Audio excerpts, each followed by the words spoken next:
Hey everybody, come on in. I am waiting for Cindy Hayden.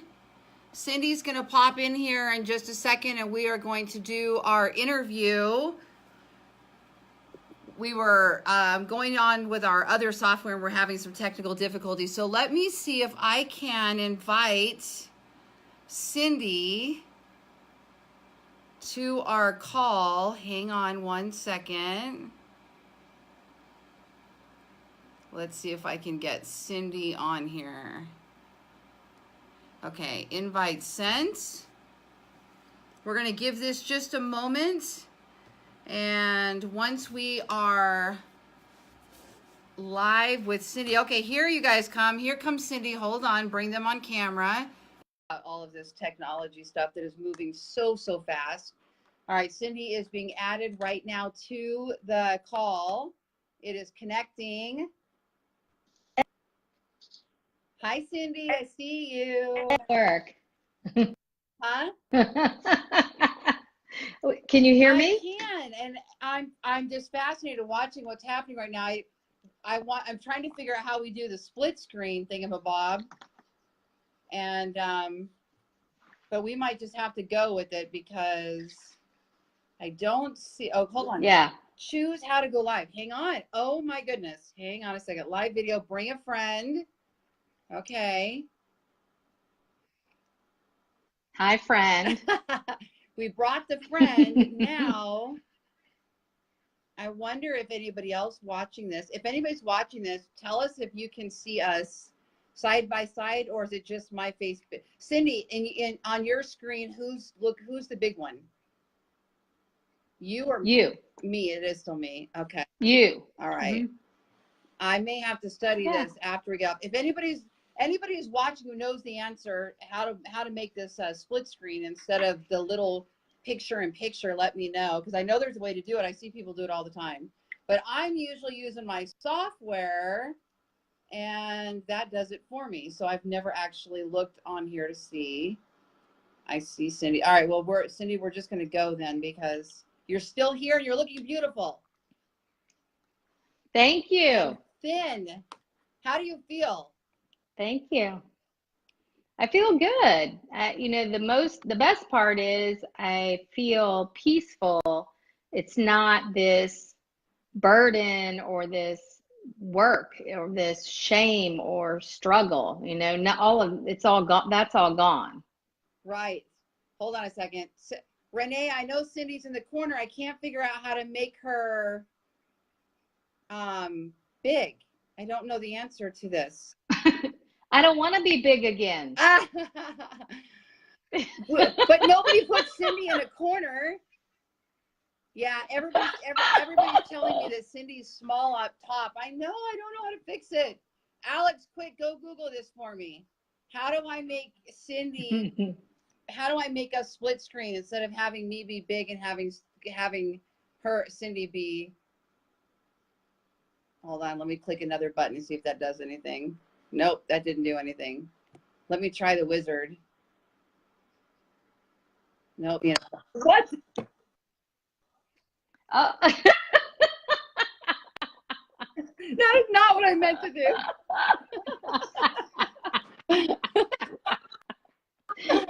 Oh, that was so funny. Okay, so Alex says he thinks I may have had to have my phone horizontal. Let me see if I try to turn it, what it does. You know, it was funny. It made me turn mine vertical because I thought the same thing. And it was like, it doesn't let me turn it vertical, even start. It won't even let me start in vertical. So yeah, it wouldn't let me start either. Horizontal. I think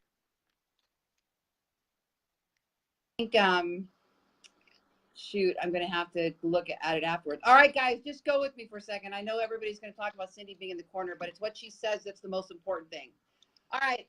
Okay, everybody, I'm here with Cindy Hayden, and we are going to talk to Cindy about how she shed, get ready for this, 80 pounds in 2018. 80 pounds. So I will just give you a quick little backstory, then we'll let Cindy jump in. I launched my keto coaching program overnight on May 1st based on the fact that I had shed 50 pounds and a bunch of people wanted guidance and didn't know where to go, and they wanted resources. And so I started this coaching program, and Cindy was one of the originals. And so Cindy jumped in, kind of learned the ropes, and then went and did her own thing. And so Cindy, tell us about what got you, first of all, what made you decide that you wanted to take this journey of improving your physical being? So we, first of all, watching people like yourself and others who I knew were, you know, authentic and real, right? Like you shared your journey. And so I could relate, and I believed and trusted you. And so when you said, hey, I'm going to do this coaching and kind of, you know, no bullshit the way you do everything else, right? I mean, we've done blogs together, you've done my website. It's like, let's just get down to business, you know? So my kind of girl.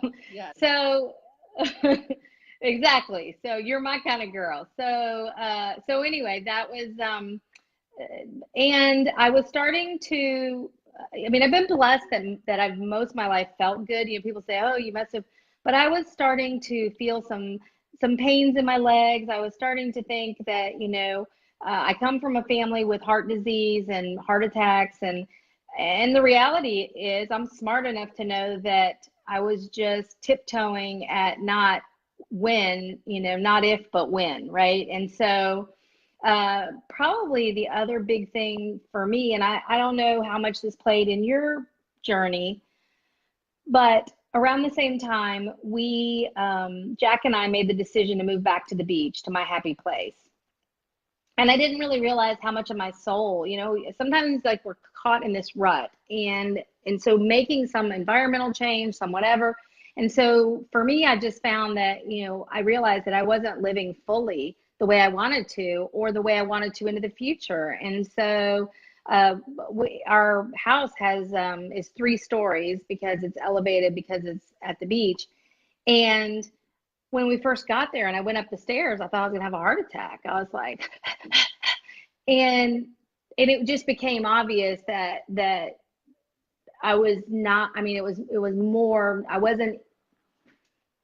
I needed to get healthier than I was, flat out, you know. And I had this realization that again, I was sort of, I'd gotten a free pass up to this point, but I just turned 56 last week. And, you know, the reality is time and all of that is not in our favor anymore. And so really being responsible about, this is the only body I'm going to have. And if I don't get smart, you know, I may not have the chance to straighten up and really live as fully as I wanted. So I was lucky that I didn't have to have a stroke or a heart attack or something to really kind of like, hello, or cancer or whatever. But I knew that I wasn't that far off. I mean, and so, but I also, not for lack of trying, had never found anything that I didn't try and end up bigger after it. So that part of me was just so tired of failing, and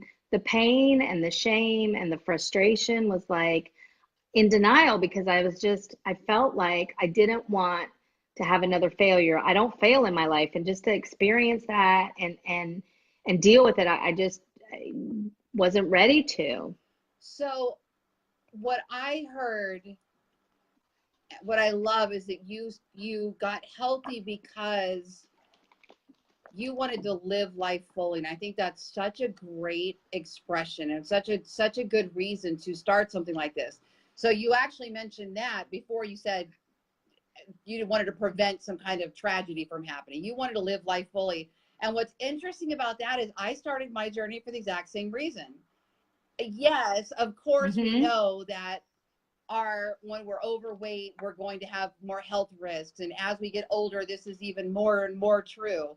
But there is something to be said for being at your playing weight, let's just call it. That's what I call it. Where you just feel good, right, and you want to go run on the beach, and you want to go chase babies, and you're okay to climb your stairs and live in your beach house. And, you know, all of these things definitely are about quality of life. You know, yes, extending Absolutely. our lives, Absolutely. but quality of life. I love that. So when you started Mm-hmm. in May, on May 1st, had you done anything before May 1st, or was it all for you starting on May 1st? It was Okay. all on May So 1st. May, Like I literally, yeah, like I took my measurements and took my weight and started with you on okay. May Were 1st. you already ready to jump, or did you just think, oh my gosh, they're doing this keto thing? Like you just said, Lori did that. Let me just try that. Or had you investigated the ketogenic lifestyle yet at all? So, I watched you for 5 months do your 50 pounds. And so, probably about a month before that, I had gotten Dr. Berg's book and read it. I had started kind of having questions and watching his videos and getting some answers and really getting my head around the mind shift that has to occur. Because I see people. I see people just today, they're it's such a different way of thinking. It's breaking all the rules that we grew up with, eat small meals, stay away from fat, don't eat and so it helped me to understand the science behind it, to just go with it and trust it versus taking those old patterns and messages into it, which I think a lot of people really self-sabotage. I'm seeing it from people when friends say to me, well, I tried it, but it failed. I was hungry or I was this. And, I know when someone says that, the math is wrong. Like I just keep going back to what's the math? And then they'll say, oh, and they'll tell me what they ate and they don't track it on the Fitness Pal. And then I track it and show them your math's exactly backwards. And it breaks my heart because they think they're trying on another failure pattern, and it's not keto, it's bad math students. You're so spot on, because so here's for those that are watching and listening to this journey, we're with Cindy Hayden, who shed 80 pounds this year on the ketogenic lifestyle, on the keto diet. We're going to talk more about what that is. But for those of you that don't understand, the keto diet is essentially a low carbohydrate, moderate protein, high fat way of eating. So when Cindy says we have to unlearn everything we learned, yeah, 65 to 70% of your calories should be coming from fat, healthy fat. Like everything in our brain that has ever taught us stay away from fat has to be reversed, right? We're also taught, right, don't salt anything, and now we want to make sure that we're salting things and taking sodium supplements, and it's this totally different funky way of figuring out how to live. And once the learning curve is established, right, Cindy, then we start to be able to coast through it. But in the beginning, what Cindy just said is what she sees people fail, it's usually because they're not tracking. And as a keto coach, I can tell you myself, and I know Cindy's a coach as well, whatever you're coaching, whatever you're planning, whatever your goals, you have to be tracking and monitoring your progress. And with keto, there is a calculator, and we have something called macros, and those macros tell us how much fat to eat, how many calories to eat, how much protein to eat. And most of the time when people say, oh, I didn't make it, it's because they weren't tracking. When they say they didn't lose any weight, it's because, I don't know about you guys, and Cindy, I don't know about you, but I can eat 2,000 calories still in a meal. If I sat down and made bacon and eggs and low carb pancakes and all of that, it's still going to be a couple thousand. If I did that every day, I never would have reached my 50 pounds. So to me, I still watch those things. So tell me, Cindy, with you, what did you track when you started all this? And then tell me where you are now versus when you started on the journey. Okay. Well, the other part of the journey that was, you and I had a lot in common, was I've never been a cook. My domestic skills are not why my husband married me.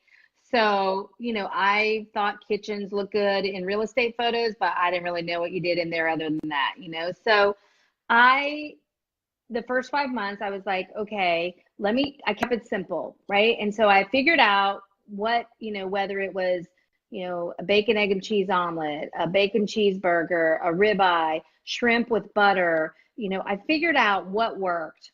And then I also figured out simple ways, if I was off, like a handful of 27 almonds would, bump up my fat if I needed. So I just kind of, I actually wrote up this document called Cindy's Keto for Dummies 101. And I just put my things there because people kept asking me. And honestly, I got tired of like writing the whole email. I love people and I want to share it. But like you, I was like, well, people want to know, but I can't reinvent this every day. I'm busy doing real estate, So I kind of put my thoughts down. The coolest thing is that when I was 4 or 5 months into it and I lost 50 pounds, my 17-year-old son came to me and said, Mom, I see how it's working for you and I'd like to do it. Can you help me? And I know you've had your family do it. There's nothing better than seeing people see you walk the walk, and then come to you and say, help me do that. And so I just showed him that for me, the biggest thing that I found is that the foods that that we eat are things that I naturally like to eat, My husband's been a vegan for 3 years and I hate vegetables. I was kind of tortured with them as a kid. So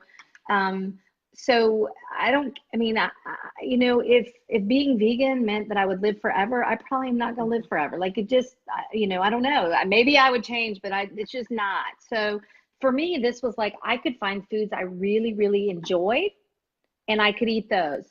And then the side effect was, it was so quick, the results. Someone just asked me, in the first 2 weeks, I lost 12 inches, right? I lost 4.5 inches off my hips. I mean, I was like, I'd never seen anything that, any success. So it was so impactful to see. And I'll tell you the thing that completely surprised me. And I don't know what your experience was, but what I had seen you lose the weight, so I expected that. And I had seen you have the results and I expected that. But personally going through it, what I did not expect was this amazing calm and peace and centeredness and clarity that came that was really life-changing. And it made me realize I've never thought of myself, I'm always a happy person. I don't think I have like mental health issues as people would, but I realized that I was pretty jacked up on sugar. And, in the business that we're in, I would easily emotionally react. And it doesn't necessarily mean that I would just engage in drama more than it needed, or be, somebody's there and I'm like, I'm just emotionally, my blood pressure started at 158 over 102. And I went to the doctor, had a full workup on my birthday a week or so ago. And I haven't really started exercising yet. And it was 110 over 70. Wow. I mean, I haven't seen that in 20 years, right?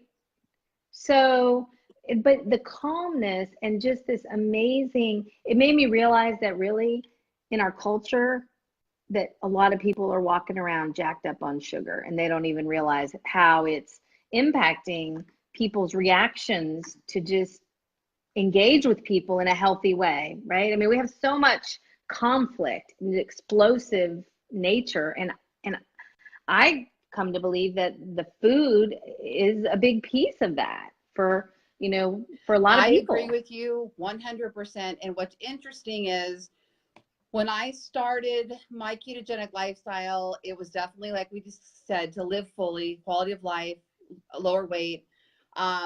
Everything else that came from that was a byproduct that I did not even understand. I did not know how much exactly what you just said, the peacefulness, the clarity, the creativity, the better sleep, the less drama. Well, as that started happening, I started doing some research on this. And just yesterday, I was reading and then blogging an article about gut health. And it is amazing how gut health can increase depression. And if you can just get your gut in check, how much better the rest of your body responds. And there's a lot of these this is a big reason why people that have cancer are adopting the ketogenic lifestyle, because of how they recover from chemo and how by removing all the sugar from their body, cancer can't survive without the sugar. I mean, this goes way beyond weight loss. So I'm with you 100%. The benefits of the mind and the spirit and the, darn it, I'm just a happier person, right? That's the only way I know how to explain it. I just feel happier in this lifestyle. Yeah. And with that, what I had learned, and besides watching you the 5 months of your journey before you kicked off your coaching, September the year before, so what was that, 8 months earlier, I had spent 3.5 days with my business coach and mentor, Joe Stump, at his house with 3 other people doing some deep work. And what came out of that is a process to kind of say, what pattern in my life did I learn at age 6 or something that didn't serve me anymore? Like, let it go. And what I discovered was that I had grown up as the firstborn and had this need for other people's approval. And that showed up in my life by me generally doing whatever it took to make other people happy and take care of them. And while that definitely brings me joy, I don't want people to think it doesn't. What became apparent was that I wasn't taking care of myself. And so part of that journey was to do that, to take care of myself, to be there for other people, but not at the expense of. And what I realized through the keto was how much I was medicating, right? How much I was in denial. If let's say that there was something that Jack did and I was, irritated, I wouldn't be as comfortable having that just honest, truthful conversation because I didn't want any conflict, right? So I would have a glass of wine or whatever, or, in real estate or in friendships. And so what's been really interesting as well in that journey, which went hand in hand, is learning how to speak truth and not stuff my feelings with food. And learning, even for, again, I imagine you can relate, that as powerful women, in many ways, I wasn't using my voice. I wasn't really just having the confidence to just have a conversation and not like now when I have a conversation, I'm comfortable speaking my truth, and it doesn't have to be angry or mean, but it also, like, I'm not responsible for the other person. It's like, we can just say this and maybe it works, maybe it doesn't. But I can leave it there and not have to go medicate or do something. And like I said, it sounds kind of crazy, but I realized for me, I definitely, after a hard day at real estate, I'd have a glass of wine, celebrate. I mean, everything that was really a feeling. And so what I actually have learned is I'm actually feeling my feelings more, right? Like, just like, what am I really feeling? And then, like with my gut, sometimes it's a need for a conversation. Sometimes it's a need to just say, I'm a little too busy because I'm feeling stressed because my plate's too full, and I can control that. I don't have to, I can make a different choice. So what you're saying is you're more self-aware. And I keep telling everybody when I coach clients through, any goal setting, but specifically the ketogenic lifestyle, I tell them that you cannot be successful with this plan if you don't get your mind right first. You have to get your mind right. Now, it can be done simultaneously, like what you and I did. We fixed ourselves in the process. And maybe by removing all that junk from our body and all the glucose and carbs and everything, we were able to see clearer and become more self-aware and then heal ourselves along the journey. So it can be done simultaneously. But I've had a few clients contact me that I said, you know what, let's not do it yet, because where they are in their divorce or their marriage or their whatever, there's so much sabotage and so much anger and so much bitterness that it's hard enough as it is to learn a new skill, right? And eating, believe it or not, people, a new way of eating is a new skill. Cindy and I both had to go through a learning processed, right? I mean, I had never heard of almond flour or coconut flour or MCT oil or coconut oil. I don't cook. Cindy and I are the same. I've never enjoyed being in the kitchen. If I could have somebody just cook it and bring it to me every time, I probably would. But guess what? Cindy and I both had to get really purposeful about what matters. I was talking to somebody today, maybe she's on here. I was talking to her about keto a little while ago, and she said, I'm just too busy. I'm just so busy. And I go, all right, so let me ask you this, which is more painful? The pain of being too busy and so disciplining yourself to make that hour. We all have the same amount of time in a day. Or is the pain of being miserable in your life and uncomfortable and unhappy when you look in the mirror and not be able to play with the babies or not be able to do those things? Which one is harder which one's harder? And most of the time we will come to the conclusion that being miserable in our own bodies is much harder than being in the kitchen cooking when we don't want to cook, or going to the grocery store and buying the foods and putting in the time and the discipline that we have to put in. And what happens is over time, we adapt, don't we, Cindy? Don't we figure it out?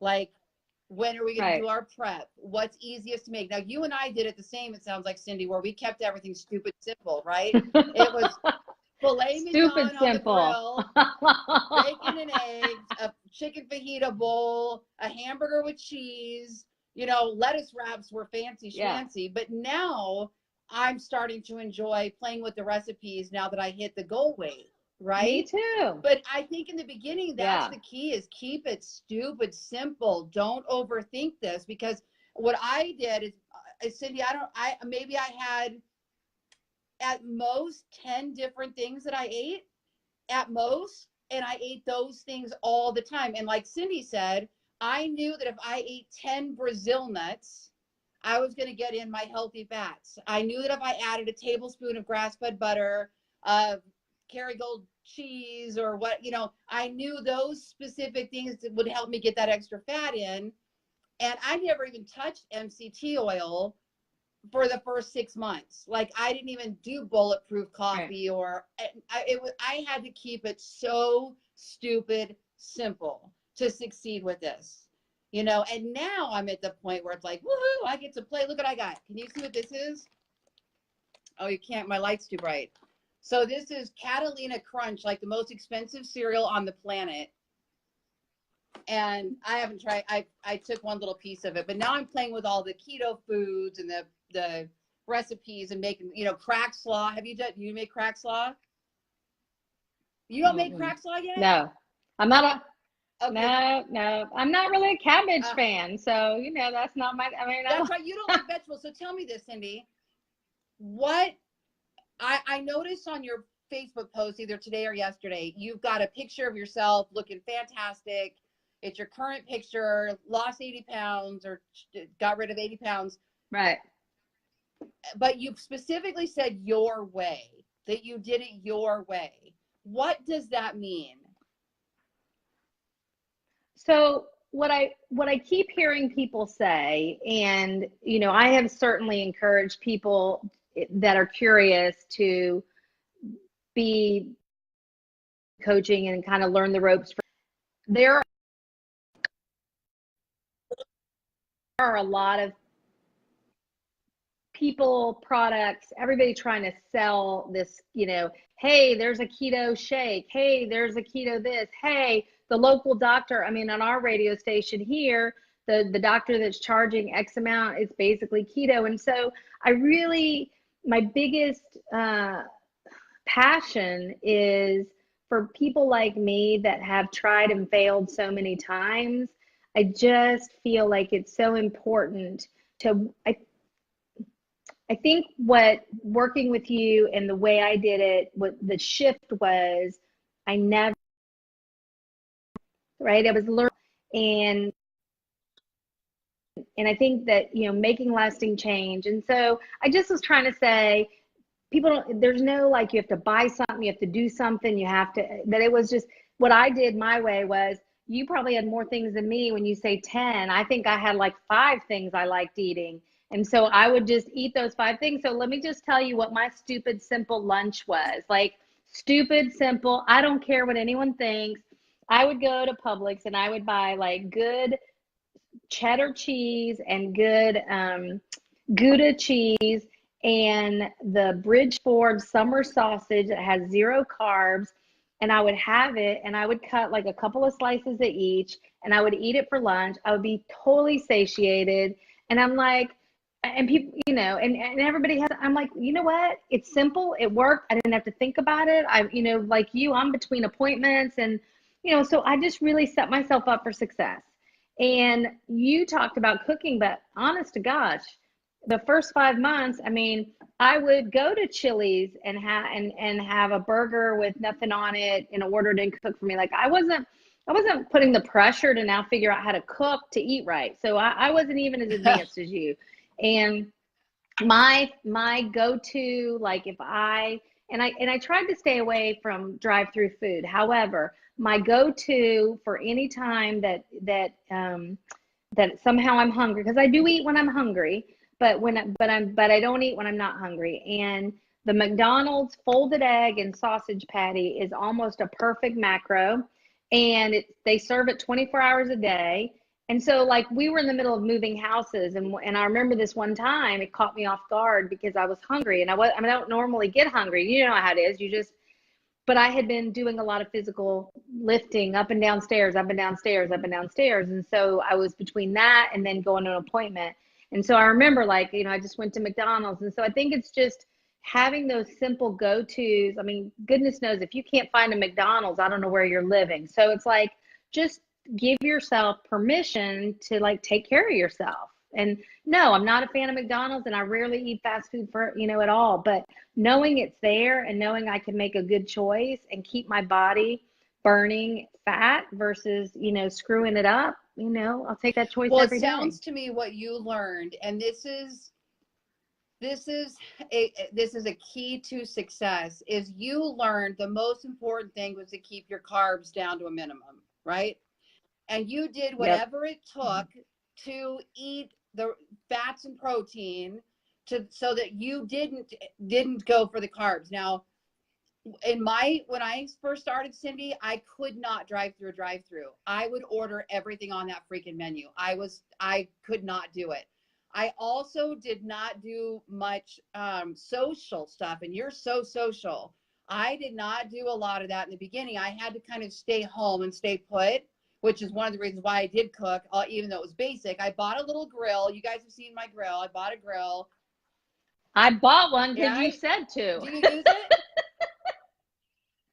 Not yet, but I got it there looking hilarious. Pretty. Well, guess what? I used it this morning. So as simple as, now I couldn't do this in the beginning, but this morning I made cream cheese low carb pancakes.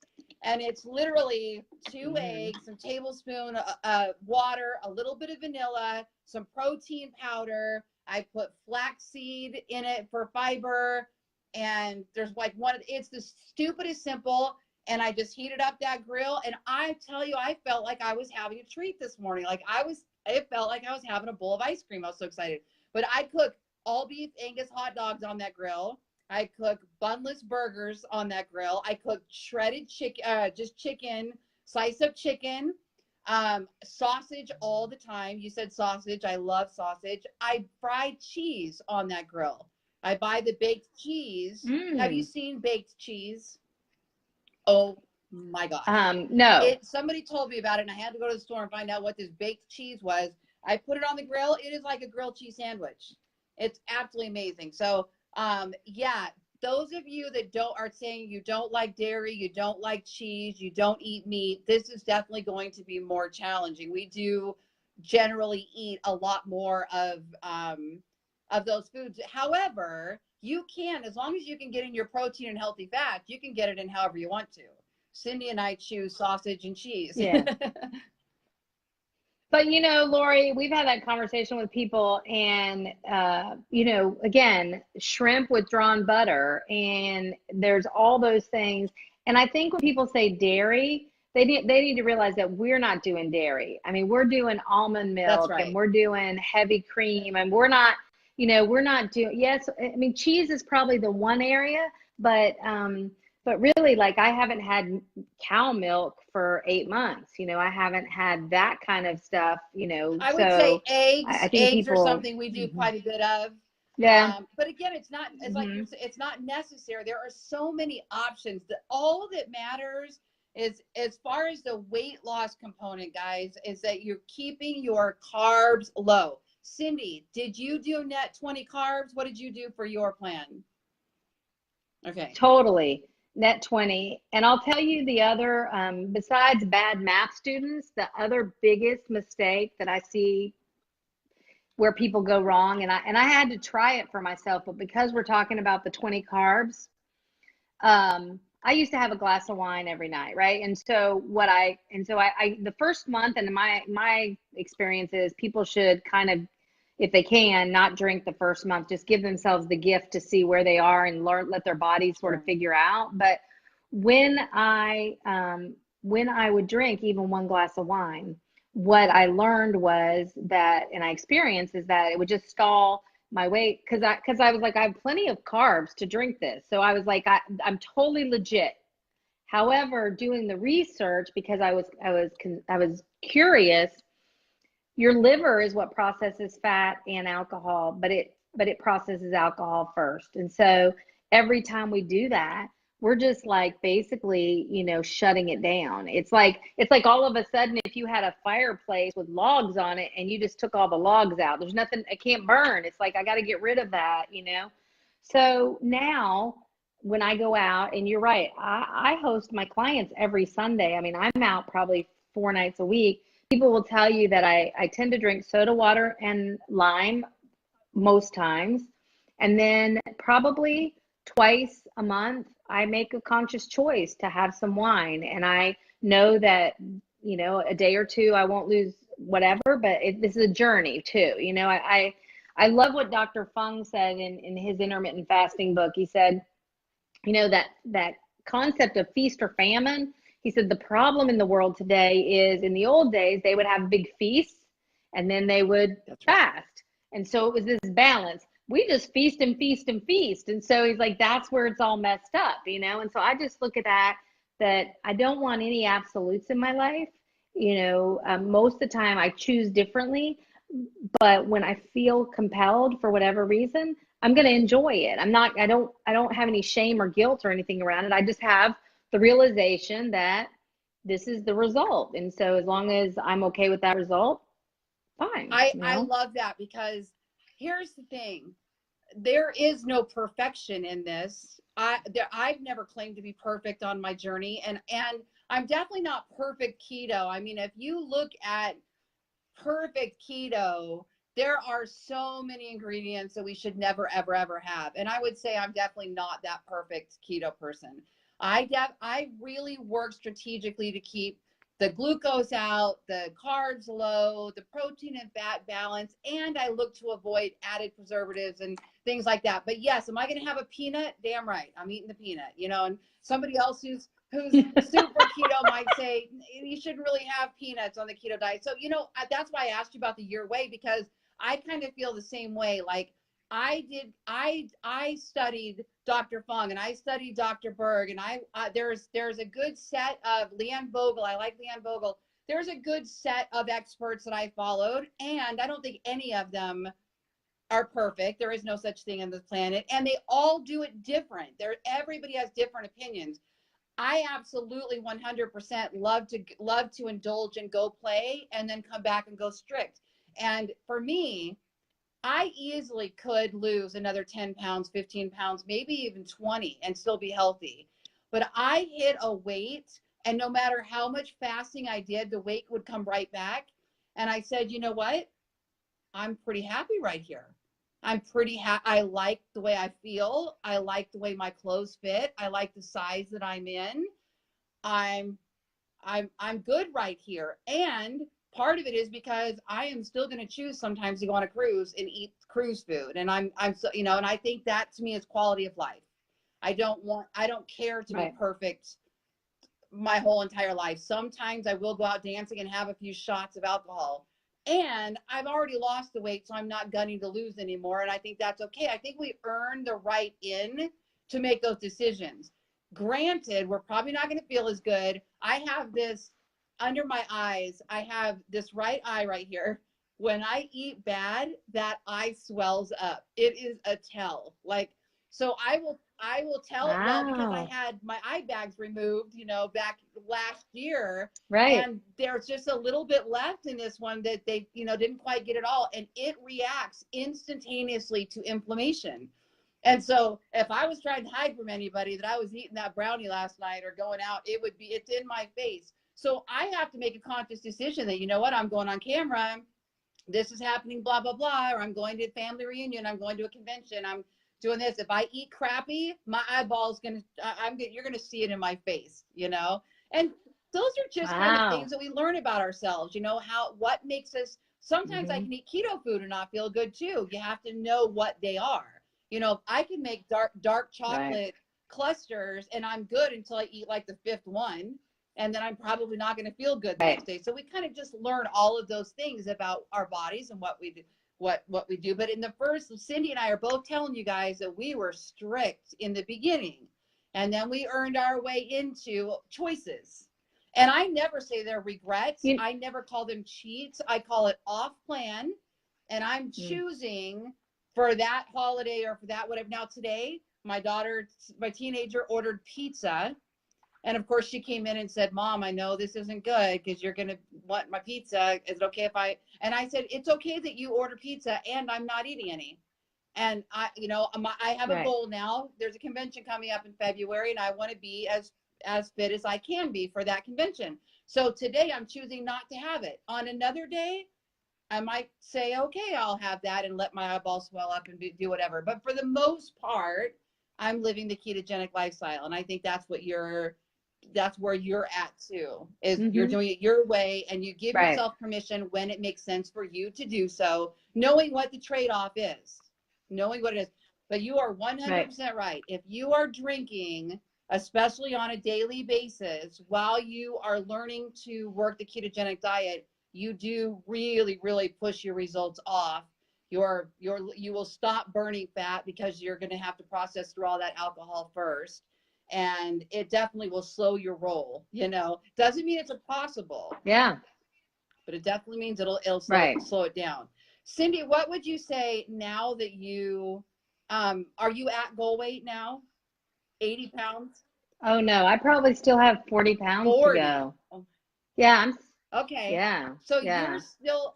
So, I mean, you know, like you, I'll figure it out when I get there, but basically, you know, I'm a size 14 and I'm 180 pounds. So, you know, I'm 5'7". So by the You're the same as charts, me. you know, it would say 150, 140. You know, I'm not really, you know, it'll be what it'll be, right? Yeah, when I'm but 5'7" also. And I'll just share with you that when mhm, I was 198 this time last year, that's where mhm, I started, was 198. mhm, And my goal originally mhm. was to get to, I believe it was 160. It was whatever the graph said would put me in the healthy range. That's all I cared about. Because you really don't know. You might remember like, oh, I used to love how I looked at 135. Or I used to, but what age, and before babies or after babies, and before menopause and after, like there's a million things that change how we look at that weight, right? So I hit that weight and I still wasn't happy. And so I added another 10 pounds. It was 40-pound goal. And then I added another 10 pounds. And then when I hit that weight, I knew that's really where I was comfortable. I said, okay, I feel really confident. I like the way I look in the mirror, you know, and goal weight doesn't necessarily mean goal body. I wish my legs were a little firmer, you know. I'm wide hipped and I've got a big butt, and I don't think that's ever going to change because I'm built that way. And so I got over the need to be perfect and the need to look perfect. And I got to where I feel really confident and said, I'm good. My body wants to be in the 150s. That's just where it wants to settle. I got into the 140s and then people were telling me I look too skinny. Right. So, and I was like, you know, now that I looked at 145 versus 155, I think I actually like the higher range better. Go figure. It's amazing. I'm real, and I love living right here. I'm comfortable in this zone. So no, am I perfect? No, but I went out to the jacuzzi today with my daughter and felt pretty darn good in my bathing suit. So I was like, you know, I'm okay with this. This is good. This is where we need to be. So I've kept you for. Well, let me ask you a question. You know, one of the things when you were saying that, and I'm just curious if you've thought of a response, because this always catches me off guard. The person that says to me, oh, well, what about all the loose skin? And what about this? And I was just like, is that really what you want to talk about? Like, I'm just, you know, it's kind of that weird, again, it's just so interesting that people would rather be in that like one step out of the grave versus worried about skin. Like, you know, again, I'm 56. I'm not going to win the bikini contest, but I wasn't going to win it before either, you know, but now I can actually keep up with my family and my future grandkids and whoever. So I just find it so interesting, the people that want to pick out whatever, you know, like I just am like, I can't even have a conversation about this. Like, I'm just curious if you know, what your experience has been. Well, if you lose too much weight, you're going to look older, you know, like really, I've heard people, some people shouldn't lose weight because they look old when they lose weight. Well, it didn't happen in my case, and it didn't happen in Cindy's case. In fact, I'd say we both have aged backwards. Because it's so healthy. Right. And I mean, if there are surgeries, if people have, you know, I've said it before, Right. I got breast augmentation because when I lost all that weight after having multiple babies, it wasn't the size that was an issue. They just weren't up where they were supposed to be, and you know, whatever. So I took care of that problem, but I didn't do it until I lost the weight first. And I actually, that was my goal prize. I said, you know, if I do the 50 pounds, I'm going to book that surgery and get it done at whatever age. Doesn't make any difference. But I think the answer to that is that, Cindy, that we are doing this for ourselves, and we know where we win in all of this. And so we don't have to address those issues. Now, I did not have a problem with loose skin. And I can't, you know, people ask me all the time how I was able to stay so toned. And the only things I can think of is that I worked out before. So under my skin, there was a lot of muscle. And as the skin started thinning out, that muscle started popping out without me even going to the gym. So I think that was part of it for me. I have a body bar that I have at home, and every day I would lift that body bar even though I wasn't going to the gym. Also, I practiced heavy duty intermittent fasting. I don't know about you, but that was part of my routine from the beginning, and then extended fasting up to about, what was my highest one? 48 hours? No, it was more like 60 hours, I think.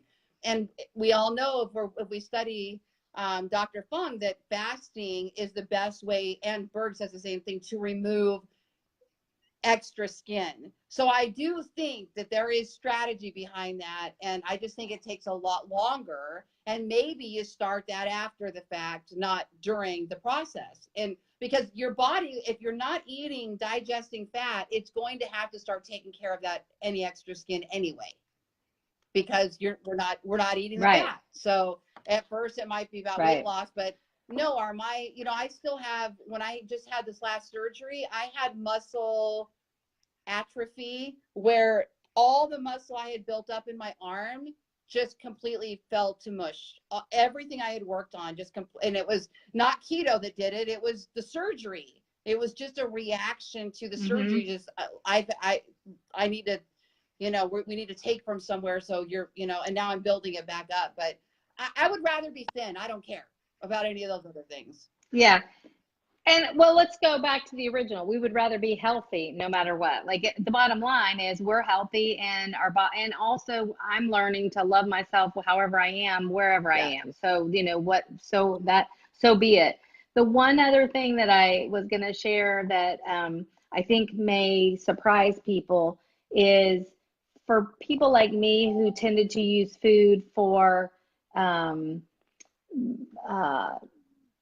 that rather than coping with whatever was going on, whatever that stuffing.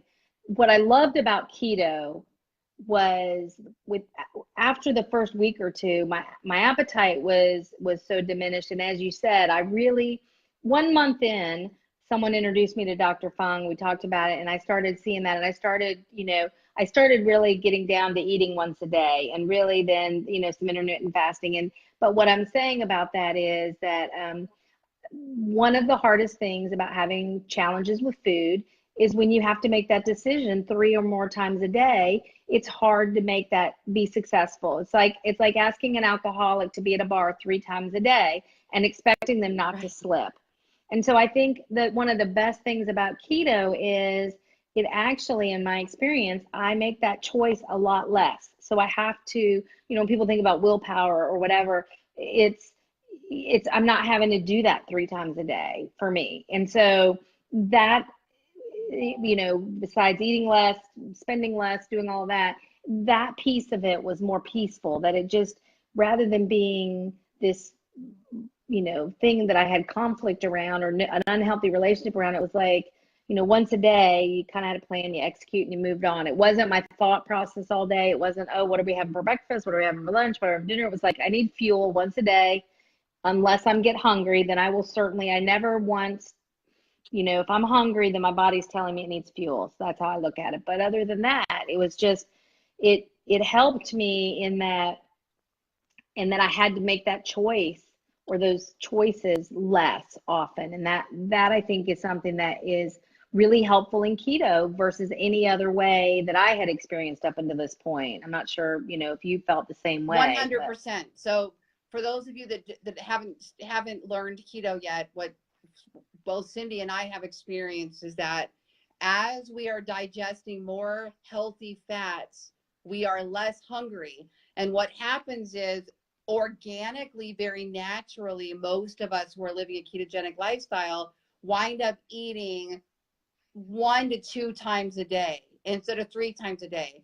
And many of us will wake up, we're not hungry, we had a nice meal the night before with the fats, and we don't eat until 12, 1, 2, 3 o'clock, whatever sometimes. Or maybe it's a small lunch with some nuts and cheese and pieces of sausage, whatever, and then it's a bigger dinner. And that is actually a very natural part of the process. And you're right, the less we have to go to the kitchen, the less we eat, the less we are thinking about what decision to make. And if we have emotional ties to those decisions or pre-programmed thinking, the less we have to encounter those. And I agree. And I know when I go off plan for a specific event or my cruise or whatever, I find myself all of a sudden hungry all the time. I'm hungry again when I wake up the next morning. I'm hungry again in the afternoon. I'm thinking to myself, geez, I need to get back on plan because I don't like the feeling of being hungry,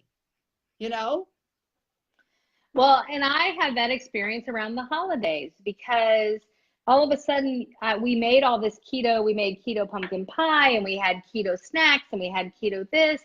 And all of a sudden I realized, back to the beginning of just having really simple basics, like I just had what I needed to eat, that I didn't get tempted with the emotional triggers. And so that's another thing. Like, even though there's these keto Parmesan crisps and keto chocolate and if you need it, do it. I'm a big believer, but I would just say, see if you need it. And yeah, the more it's there, the more that I go, there's some chocolate. Now I'm thinking about the chocolate. Now I'm like, is it time to eat the chocolate? So I really experienced that over the holidays. And I realized that having too many things in my house encourages me to eat more than I'm really hungry. It brings back some of that. So just an awareness for me to just, so after holidays, we just send it all home with people, like, get rid of it. Like, okay, we've done our part now, it just, but just not be surrounded with it, because I don't need to tempt myself, and there's one last thing that if you, I don't know if you've ever heard of Pearson's Law, but it says that whatever you measure, record, and report increases exponentially. And I have faithfully, you started us on that, was take your measurements, step on the scale. And, part of my journey is, even in my post, to just clearly say what I weigh and what I am. And it's like, it's just a number, but, we're only as unhealthy as our secrets. And I just choose not to give any of that any power over me, and have that shame and that whatever. It's like, you know what? It is what it is. And every day I stay accountable is a day I stay healthy. That's right. You nailed it. So for anyone who's interested in getting started with the keto diet, I do have a group coaching program. We have a roll in on the 1st, and we close it at 100 people. So we send you the how-to and the guides, and some people are super resourceful, can go get that on their own. Others like more of a organized training and peer support and guidance from me and from the other experts. So you're welcome to check that out. That's at ketodays.com, Keto, ketodays.com. And Cindy, you also are your by referral only coach?